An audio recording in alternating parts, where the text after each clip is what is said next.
শান্ত, ২০০৭ সালের প্রথম টি-টোয়েন্টি বিশ্বকাপে বাংলাদেশ সবচেয়ে বড় দলকে হারিয়েছিল, ওয়েস্ট ইন্ডিজে তখন।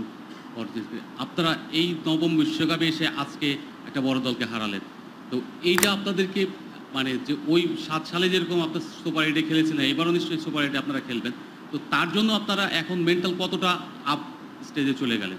অবশ্যই এই ধরনের ম্যাচ জিতলে তো সবাই কনফিডেন্ট থাকে, বাট যেহেতু এই ম্যাচটা আমরা জিততে পেরেছি, সবার একটা আত্মবিশ্বাস, বাড়তি আত্মবিশ্বাস তো থাকবেই।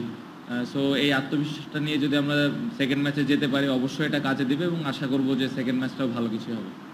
ক্যাপ্টেন, আজকের ম্যাচে একটা দারুণ একটা দৃশ্য আমরা দেখলাম। বাংলাদেশ বোধহয় তাদের আইসিসির কোনো ইভেন্টে ফার্স্ট টাইম একজন লেগ স্পিনার অসাধারণ বোলিং করছে। এই দৃশ্যটা আমরা কখনো আমাদের যুগ চলে গেছে বাংলাদেশ ক্রিকেটে দেখা যায়নি।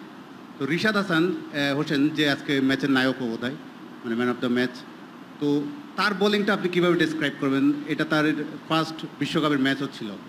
না, অসাধারণ বোলিং করেছে। আমার মনে হয় লাস্ট কয়েকটা সিরিজ ধরেই ভালো বল করে আসছে। যেভাবে ও প্র্যাকটিস করে, ওর প্রিপারেশন খুবই ভালো এবং আমরা সবসময় স্ট্রাগল করি যে আমাদের একটা লেগ স্পিনার নাই। সো ওই জায়গাটা আমাদের পূরণ হয়েছে। আমি আশা করব যে সামনের ম্যাচগুলোতে ওইভাবে কন্ট্রিবিউট করবে।